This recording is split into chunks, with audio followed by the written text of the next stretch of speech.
Hi, this is Arthur from the Minute Review Show. If you have a minute, I have an opinion. Today we're in Fort Lee, New Jersey. I'm taking you to a Japanese ramen restaurant called Menya Sandaime. On their website, they say that their noodles are house-made.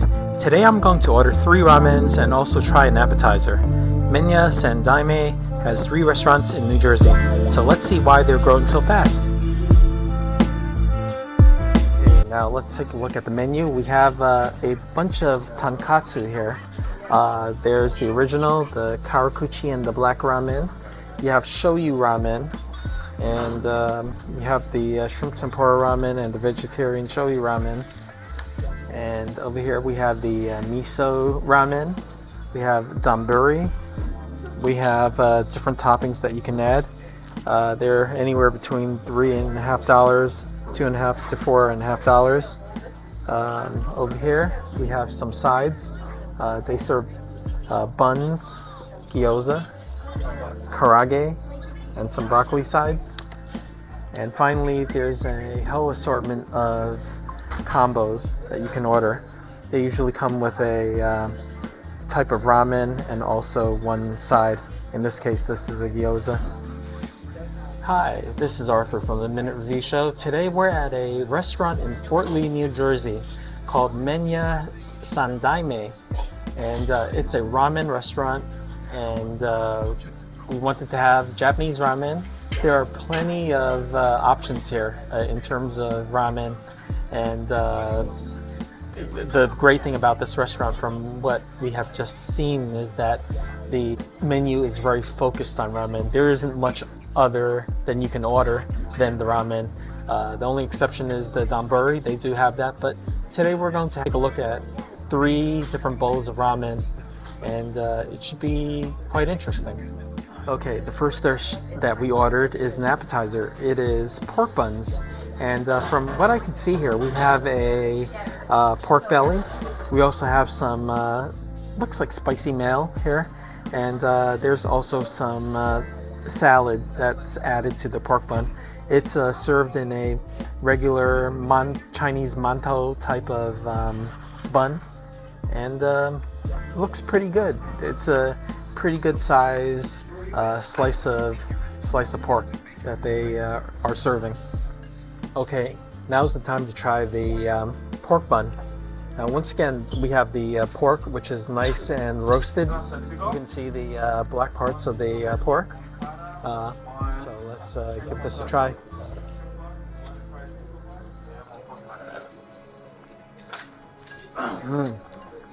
Okay. Now, the bun is nice and moist, nice and chewy, very good for the bun. The pork, even though it's been roasted, it doesn't have that roasted flavor, as much of that roasted flavor. But it tastes really good. There's enough salt in it to bring out the taste of the pork. But this mayonnaise is actually pretty good. It's an orangey color. You would think that it's spicy, but it's actually not spicy mayonnaise. It tastes just like regular mayonnaise, but without that vinegar tang. So it's probably Japanese mayonnaise, because Japanese mayonnaise doesn't usually have that tang. But when you put this all together, it goes really well together. The only criticism that I have about the pork may be that it's a little dry, but other than that, the mayonnaise combined with the pork gives it enough moisture to give it a okay mouthfeel. So this is a pretty good bun to order, the pork bun. Okay, the next ramen that we're taking a look at is the miso ramen. The miso ramen also comes with, looks like 2 slices of pork belly again. These are nicely thick cut. They seem to be charred and roasted, which is really good.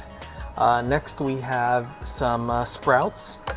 We also have some, what appears to be maybe cabbage. We have a half an egg.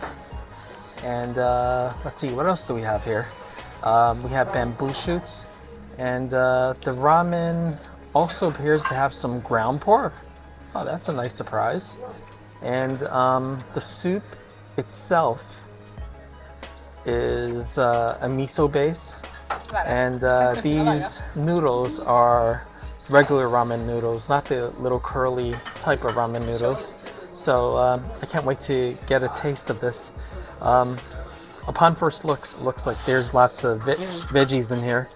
Yeah, there's tons of veggies in here. So this might be one of the more vegetable forward ramens. Okay, it's time to try the ramen. Now I ordered for myself the miso ramen. Now the bowl of ramen comes with this interesting soup ladle. It's actually pretty big. Comes with chopsticks, obviously. And the first thing that I'm going to try is the miso soup. Now let's see what this tastes like. It looks very dark and rich.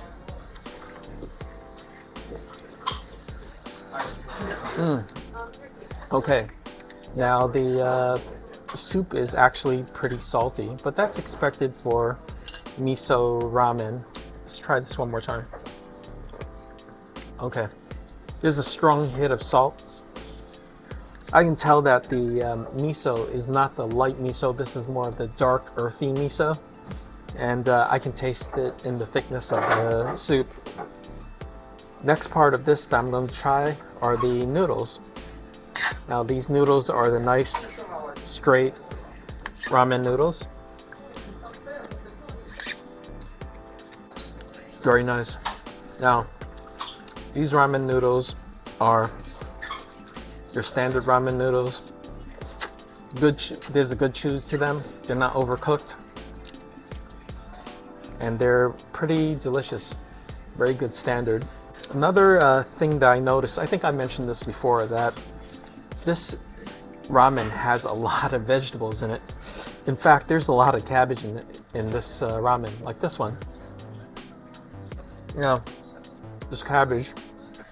So maybe that's just how they make it with miso ramen. There's just lots of vegetables in this version.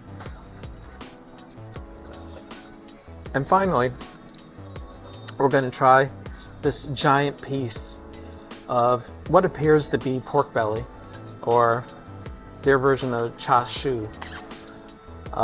It's well grilled or well baked. You can see all the black parts of it that have been roasted. So let's try this.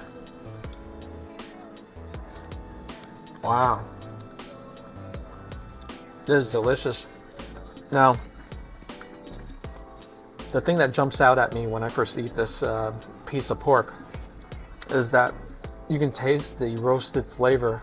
There's that burnt, crispy flavor that roasted aromatic flavor that you taste. It's quite nice and salted perfectly. I almost feel like I'm eating a barbecue pork dish, like a side dish. Not bad. Okay, the first ramen that we're going to look at is the shrimp tempura ramen. Now over here it looks like they offer 4 pieces of shrimp tempura. It comes with a what appears to be a shoyu soup, and with the regular ramen noodles, not the squiggly kind, but the regular ramen noodles.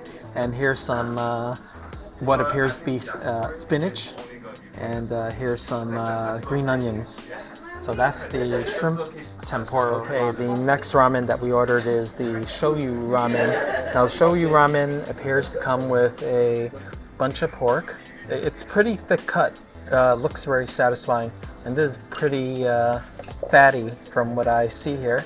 And there's also some bamboo shoots, there's green onions, there's some more spinach, and some bean sprouts, and there's also half an egg.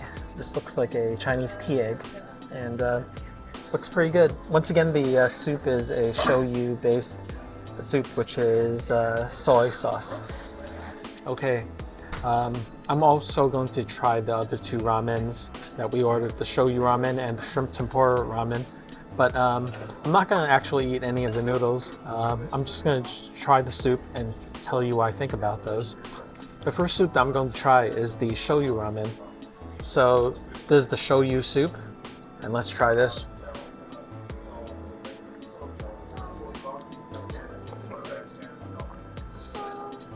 Wow, this is interesting. The shoyu soup definitely has that soy sauce flavor, but there also seems to be a hint of fishiness to it, which is pretty interesting. Maybe they put fish sauce in it, I'm not sure, but it's actually pretty, there's a lot of depth to the soup. Surprising for just a plain shoyu ramen. I mean, you would think that with just a shoyu ramen, you would just get soy sauce, but it seems to be a little more than that. So that's actually pretty nice. Okay, now I'm going to try the shrimp tempura ramen and its soup specifically. So this is what I'm looking at. It looks like a pretty clear soup for a shrimp tempura ramen. Let's try this.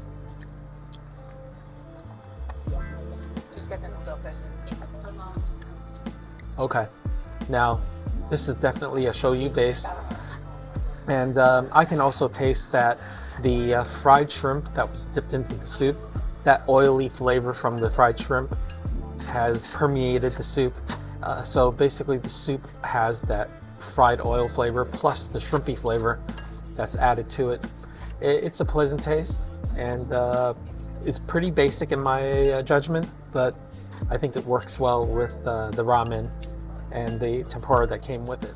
There are two things that I would like to mention about my miso ramen. Number one, the bamboo shoots are especially good. I like the crunch of these. These are really nice. And the other thing that I should mention is that in most of the other ramen shops that I've ever been to, I never had ramen that had so many vegetables. This bowl has at least 8 ounces, 6 to 8 ounces of vegetables mixed in with the ramen. It's highly unusual, but I'm not complaining about it, because if you want more vegetables in your ramen, this might be the place to go. I'm looking at the other two ramens that came to my table, and they didn't have nearly as much vegetables as I did in my ramen. So just keep in mind that if you come here and you order the miso ramen, you're going to get plenty of vegetables. Okay, the meal is over. Today's review was a pretty simple review, because we only looked at ramens and one appetizer, and I would say this is a very good utilitarian ramen restaurant. You're going to get the exact ramen that you want at a standard that is totally reasonable. And I would say that the only thing that was a little different from other ramen places I've been to is that my miso ramen had a lot of vegetables in it, which was a bit different. I wouldn't say that that's a bad thing. For those who like more vegetables, healthy vegetables in their ramen, that might be the one that you would like to order. The other two ramens, I asked my companions what they thought about it, and they said that it's good. You know, standard ramen. Tempura is tempura. The chashu in their ramens were exactly like the ones that I had in my ramen. So nothing out of the ordinary. Pretty good standard, a pretty good portion. That's another thing that I should have mentioned. You want to be full when you come to places like this. And one bowl of ramen did me good. I was totally full after I ate it. In fact, I couldn't finish it. I had to bring some of it back home. And the ramen itself, they ranged between $13.50 to $16. So totally reasonable for a bowl of ramen in the tri-state area. We're in Fort Lee. The prices fall in line for this area. So anyway, if you like this video, please subscribe to my channel, and also check out my other videos for the tri-state area. I'll see you in my next video. The final bill before tip was $55.40.